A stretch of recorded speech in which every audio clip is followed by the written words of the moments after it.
Good evening students.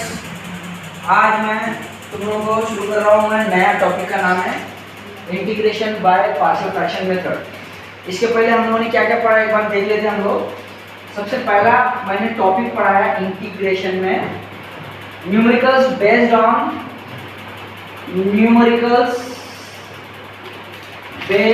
On standard formulas. ये सबसे पहला टॉपिक है इंटीग्रेशन में का। और उसके बाद मैंने पढ़ाया इंटीग्रेशन बाय लियाइट रूल। इसके अंदर मैं तुमको बताया था लियाइट रूल क्या होता है। Integration of u into v dx, उसका फॉर्मूला भी बताया था, किस टाइप की न्यूमेरिकल्स करना है, कैसा करना है, सब बताया था मैंने। उसके बाद फिर मैंने पढ़ाया इंटीग्रेशन बाय सब्स्टिट्यूशन मेथड। ऐसे करके मैंने 3 टॉपिक्स खत्म किया इंटीग्रेशन में। और आज मैं शुरू करने जा रहा हूं integration by partial fraction method. ये कैसा होता है देखो,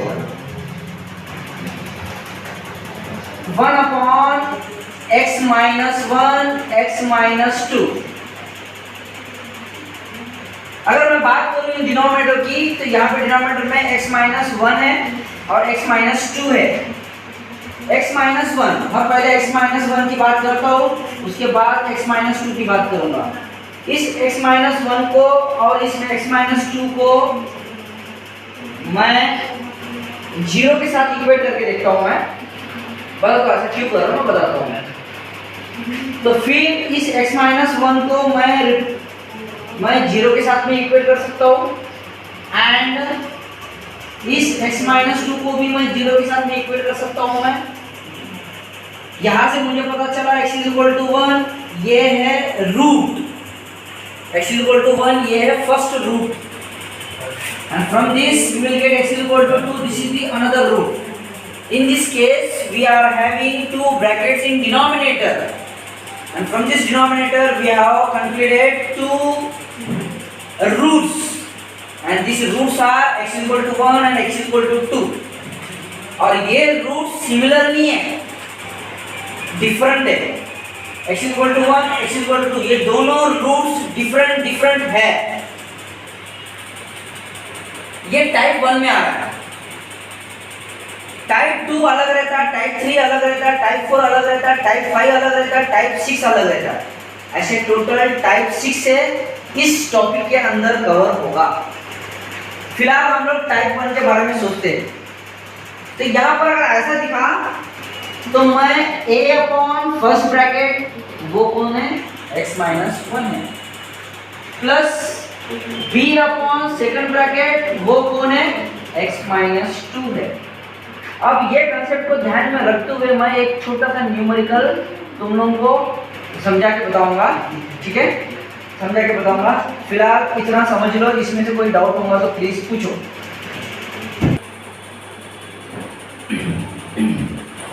अभी थोड़ी देर पहले मैंने तुमको इसका कंसेप्ट समझाया था। अब इस कंसेप्ट को ध्यान में रखते हुए मैं एक न्यूमेरिकल ले रहा हूँ। इस न्यूमेरिकल से और हमको इस कंसेप्ट का गहराई समझ में आएगी।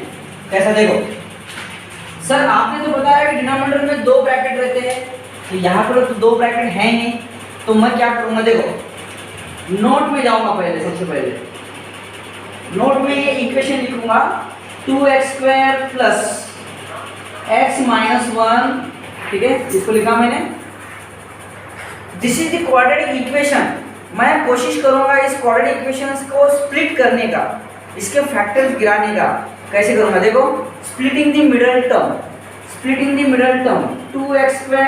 + 2x - x - 1, 2x - x becomes 1x। तो यहाँ पर मैं स्प्लिटिंग द मिडल टर्म करके देख रहा हूँ मैं क्या आएगा। इन दोनों में से 2x कॉमन निकाला तो x + 1 बचा।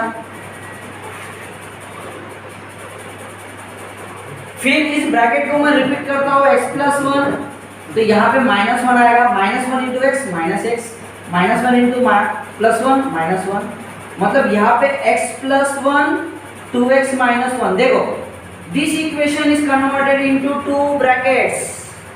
और मैं आगे जाके मैं इसको ऐसा नहीं लिखूंगा, आगे जाके मैं कैसे लिखूंगा इसको, 4x upon this quadratic equation is converted into 2 brackets. वो कौन है, ये है।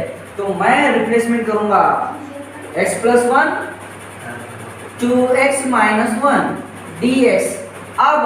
अब नीचे में 2 ब्रैकेट तैयार हो गए हैं। मुझे क्या चाहिए था, इसके फॉर्मेट में चाहिए था, क्वेश्चन में वैसा नहीं था। इस नीचे वाले क्वाड्रेटिक इक्वेशन को मैंने 2 ब्रैकेट में कन्वर्ट किया by using splitting the middle term concept, जो हम लोगों ने 10th में पढ़ चुके हैं हम लोग, ठीक है। अब रेडी है, ये क्वेश्चन रेडी है इस मेथड को फॉलो करने के लिए। अब मैं कैसे करूंगा, देखो इस कंसेप्ट के हिसाब से मैं क्या करूंगा, ये जो इंटीग्रेशन और dx के बीच में क्या है, मैंने गोल किया, मैंने ये है, इसको मैं अलग से लिख लेता हूँ, मैं let 4x upon x plus 1 2x minus 1। Integration और dx के बीच में जो रहता है उसको मैंने निशान बना लिया, गोलाई कर लिया मैंने, उसको यहाँ लिखूंगा। अब मैं बोल रहा हूँ नीचे में पहला ब्रैकेट कौन है, x प्लस 1 है, फिर बीच में प्लस आना चाहिए। दूसरा ब्रैकेट कौन है, 2x माइनस 1 है, ऊपर में a लिखूंगा b लिखूंगा। कुछ लोग क्या करते हैं, इसको ना गलती से वो लोग क्या करते हैं, x माइनस 1 x प्लस 1 ऐसा लिखते हैं। ये मेरा भी सही है और जिन्होंने ये किया ये भी उनका भी सही है।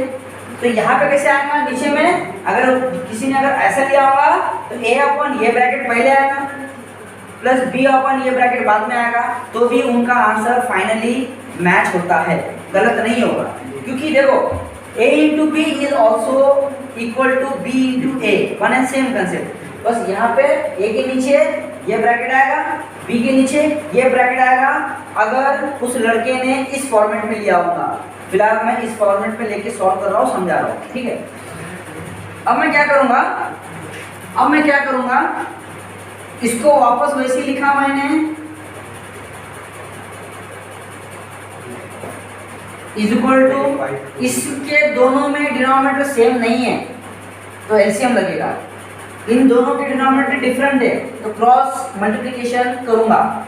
तो a 2x minus 1 b x plus 1 upon x plus 1 2x minus 1, इसका डिनोमिनेटर सेम है, ये x प्लस 1 इसका, x प्लस 1 इसका कट गया, 2x minus 1 2x minus 1 cut गया, जो बचा उसको यहाँ लिख लेता हूँ मैं, 4x equal to a 2x minus 1 plus b x plus 1।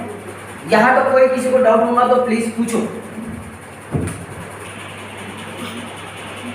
I hope यहाँ तक तुम लोगों को समझ में आ गया।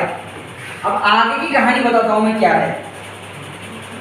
दोनों का डिनोमिनेटर, लेफ्ट हैंड साइड का डिनोमिनेटर राइट हैंड साइड का डिनोमिनेटर कैंसिल करने के बाद जो बचता है उसको मैंने यहाँ पे लिख लिया। अब मैं क्या करूँगा, इसको इक्वेशन 1 बोलूँगा, ठीक है। अब देखो, टू फाइंड a,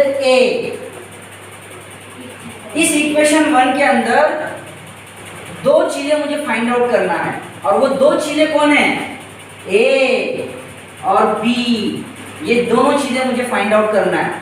फिलहाल मैं a निकालने के लिए मैं मेहनत करता हूँ, ठीक है। फिलहाल मैं a निकालने के लिए मेहनत करता हूँ। तो यहाँ पे मैं क्या लिखा, टू फाइंड a, मुझे a की वैल्यू निकालना है। अब मेरा सवाल का अच्छे से सुनना तुम लोग, फिर जवाब देना। मुझे क्या निकालना है, a की वैल्यू निकालना है। To find the value of a, to find the value of a, मुझे a निकालना है। तो मेरा सवाल क्या है मालूम है क्या, b के बगल में क्या दिख रहा है,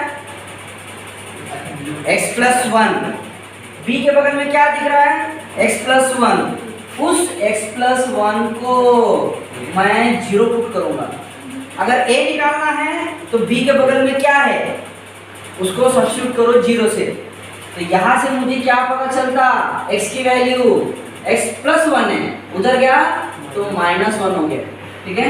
तो ये x इक्वल टू -1 इसको मैं पुट करूंगा इन इक्वेशन 1 के अंदर। a निकालना है तो b के बगल में क्या है, x प्लस 1 है, उस x प्लस 1 को 0 सब्स्टिट्यूट करूंगा, वहां से x की वैल्यू निकालूंगा और वही x की वैल्यू इस इक्वेशन 1 में पुट करने वाला हूँ। तो कैसा होगा देखो, 4 इंटू एक्स मतलब 4 इंटू -1, क्यों, क्योंकि x की जगह पे मैंने -1 पुट किया। Similarly is equal to a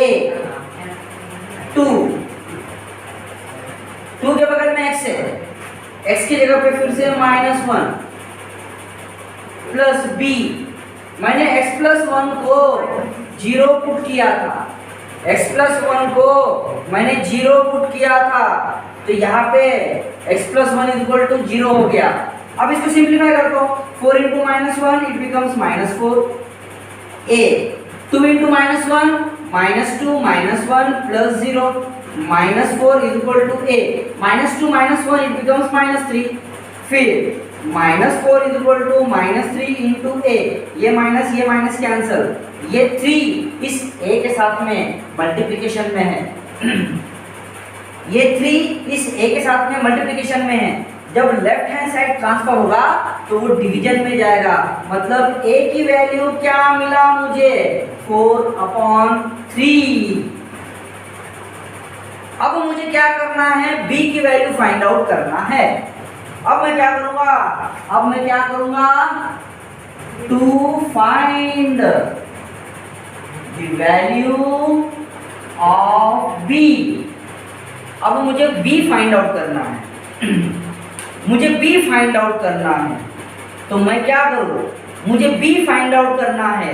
a के बगल में क्या है, 2x माइनस 1 है, उसको 0 पुट करने वाला हूं। Put 2x minus 1 is equal to 0, तो यहाँ से मुझे x की वैल्यू फाइंड आउट करना पड़ेगा। कैसी फाइंड आउट करूंगा मैं, देखो 2x माइनस 1 उधर गया तो प्लस 1 होगा, फिर मुझे सिर्फ x चाहिए।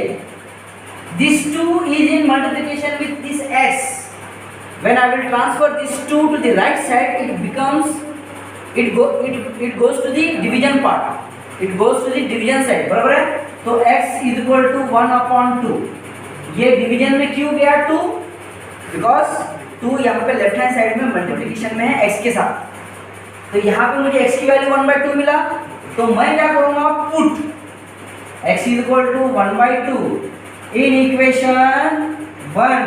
इस इक्वेशन 1 में x की वैल्यू 1/2 पुट करो, 4 इंटू x बोले तो 1/2 is equal to a।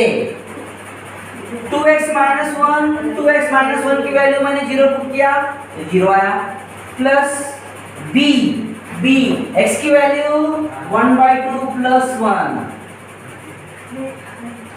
2 1 2 2 2 2 into 1 2 is equal to 0 plus b 1/2 plus 1 it becomes 3/2। तो यहाँ पे क्या है, 2 is equal to 3/2 into b। ये 3/2 जब इधर लेफ्ट साइड में आएगा तो ये बनेगा 3 न्यूमरेटर में है, इधर जाने के बाद डिवीजन में बनेगा, डिनोमिनेटर में बनेगा। यहाँ पे 2 डिनोमिनेटर में है इस तरफ, उधर जाएगा तो न्यूमरेटर में बनेगा। तो फिर 2 इंटू 2 4/3, b की वैल्यू क्या मिला, 4/3। b की वैल्यू क्या मिला, 4/3। चलो सर, यहाँ तक तो समझ में आ गया। इसके आगे की कहानी क्या है, मेरे पास आज क्या है, a की वैल्यू है जो निकाला मैंने, b की वैल्यू है जो निकाला मैंने। यहाँ पे a और b दोनों की दोनों सेम आ गए, हर बार सेम आएगा कोई गारंटी नहीं, बस प्रोसेस ऐसे ही मैं फॉलो करूंगा। तो मैं क्या करूंगा, इस a की वैल्यू, इस b की वैल्यू मैं कहाँ पुट करने जा रहा हूँ, मैं इस k वाले इक्वेशन में पुट करने जा रहा हूँ, मैं यहाँ तक कोई डाउट होगा तो प्लीज पूछो।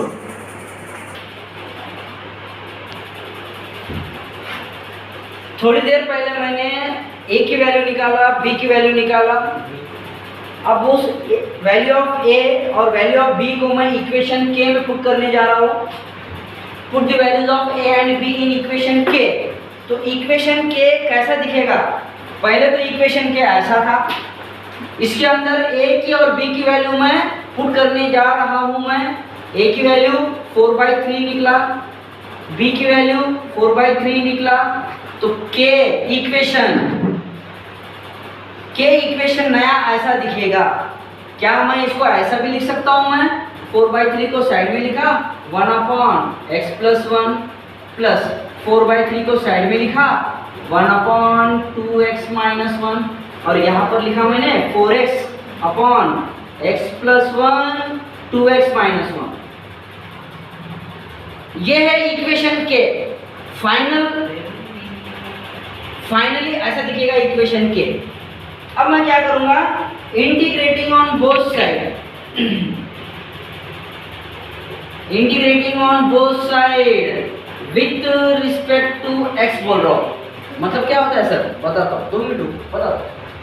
इंटीग्रेशन लगाया, dx लगाया इंटीग्रेशन लगाया, dx लगाया लेफ्ट हैंड साइड में, और यहाँ पे लेफ्ट हैंड साइड क्या था? 4x/x+1 2x-1। कुछ नहीं किया मैंने, इसी चीज को मैंने integration with respect to x लगा दिया। इसका मतलब ये होता है स्टेटमेंट का मतलब। सिमिलरली राइट साइड में भी मैं integration with respect to x लगाऊंगा। देखो ये पूरा की पूरा एज इट इज लिखा स्क्वायर ब्रैकेट के अंदर। कुछ नया क्या किया मैंने? Integration with respect to x। अब मुझे इसको आगे सॉल्व करना है। देखो क्वेश्चन में यही पूछा ना उन्होंने, क्वेश्चन में integration of 4x/x+1 2x-1 dx की वैल्यू क्या है। अब मैं इसी को सॉल्व करने जा रहा हूं। देखो इस स्क्वायर ब्रैकेट के अंदर 2 टर्म्स है। There are 2 terms in this square bracket. First term is 4/3 1/x+1। Integration split कर रहा हूं मैं, इंटीग्रेशन को मैं स्प्लिट कर रहा हूं मैं। तो जब इंटीग्रेशन अंदर जाएगा तो ये 4/3 कांस्टेंट है, इंटीग्रेशन सिर्फ x+1 को ही पकड़ेगा। प्लस जब ये इंटीग्रेशन इसको गया तो 4/3 कांस्टेंट है, बाहर गया, इंटीग्रेशन सिर्फ इसको लगा। क्योंकि ऐसा माना जाता है कोई भी ऑपरेटर के अंदर अगर कांस्टेंट है तो वो कांस्टेंट को बाहर फेंकेगा और उस वेरिएबल को वो ऑपरेटर पकड़ेगा। सिमिलरली अगर मैं इसकी बात करूं तो अगेन दिस 4/3 इज कांस्टेंट, ये बाहर जाएगा, इंटीग्रेशन 1/2x-1 dx को लगेगा। अब इस इंटीग्रेशन को मुझे सॉल्व करना है। देखो x+1 का डेरिवेटिव क्या आता? 1 + 0। मतलब क्या मैं यहाँ पे ये दिमाग लगा सकता हूँ क्या? इंटीग्रेशन नीचे f(x) है और ऊपर में उसका डेरिवेटिव है, तो इसका आंसर तुरंत क्या आना चाहिए? लॉग ऑफ नीचे का f(x). ये चीज मैंने बताया था शुरुआत में जब फॉर्मूले डिस्कशन कर रहे थे, ये चीज बताया था मैंने। इंटीग्रेशन के अंदर डिनोमिनेटर में f(x) है और न्यूमरेटर में उसका डेरिवेटिव है, तो लॉग ऑफ डिनोमिनेटर तैयार होता है। यहाँ पर x+1 का डेरिवेटिव 1 + 0 और वो आता है 1, ऊपर में है, तो मैं डायरेक्ट ले सकता हूँ मैं इसका आंसर 4/3 लॉग ऑफ नीचे का। मतलब इसका इंटीग्रेशन तो रेडीमेड मिल गया मुझे बाय यूजिंग दिस प्रॉपर्टी। यहाँ पर भी वो प्रॉपर्टी लागू होता है, यहाँ पर भी वो प्रॉपर्टी लागू होता है। मुझे पहले देखना है 2x-1 का डेरिवेटिव क्या आता है। डेरिवेटिव ऑफ 2x-1 का डेरिवेटिव क्या आता है? 2 × 1 - 0 2, और ऊपर में तो 2 नहीं है सर, तो मैं क्या करूँगा? बैलेंस करूँगा मैं। ठीक है, तो ये हो गया 4/3 × 2, तो ये हो गया 4/3 × 2। अब मैं कैसे पढ़ूंगा? देखो इंटीग्रेशन के अंदर डिनोमिनेटर में 2x-1 है, इसका डेरिवेटिव 2 आता, अब ऊपर में 2 अवेलेबल है, तो मैं डायरेक्ट लॉग ऑफ नीचे का ले सकता हूँ। और प्लस सी। यही पे न्यूमेरिकल खत्म हो गया है क्या? बिल्कुल नहीं, इसको मैं और रिड्यूस करूंगा, 2 under 2 2 to the 4, so it becomes 4/3 log of x plus 1 plus 2/3 log of 2x minus 1 plus c। खत्म न्यूमेरिकल। अगर इसको और रिड्यूस करना है तो कर सकते हैं, पर कोई जरूरत नहीं है। कैसे करूंगा मैं? देखो, ये जो 4/3 है, by using property log of Madras power Nagpur, Nagpur into log of Madras, ऐसे दिया हुआ है। नागपुर बगल में है लॉग के, तो ये नागपुर मद्रास के पावर में जाएगा, तो मतलब आगे जाके ये कैसा बनेगा? Log of x plus 1 power 4/3 by using this logarithm, law of indices property, logarithm property। ठीक है। सिमिलरली ये जो 2/3 है पावर में जाएगा किसके? लॉग के क्या? नहीं नहीं, लॉग के क्या? नहीं नहीं, 2x minus 1 के पावर में जाएगा, और वो लिखूंगा मैं इस तरह से। बस ये सफिशिएंट है। यहाँ तक रिड्यूस करके छोड़ भी दिया तो भी फुल मार्क्स मिलेंगे तुमको। यहाँ तक कोई डाउट है क्या? प्लीज पूछो। इस न्यूमेरिकल में लगने वाले कंसेप्ट ये है, ये है, ये है। कोई डाउट होगा तो प्लीज पूछो। मतलब ये इंपॉर्टेंट, सबसे बड़ा इंपॉर्टेंट फॉर्मूला है इंटीग्रेशन के अंदर। डिनोमिनेटर में अगर f of x है, उसका डेरिवेटिव अगर न्यूमरेटर में रिफ्लेक्ट कर रहा है तो मैं तुरंत log of denominator f of x लूंगा। इसी कंसेप्ट को ध्यान में रखते हुए इस इंटीग्रेशन के आंसर में फाइनली निकाल लिया। यहाँ तक कोई डाउट होगा तो प्लीज पूछिए।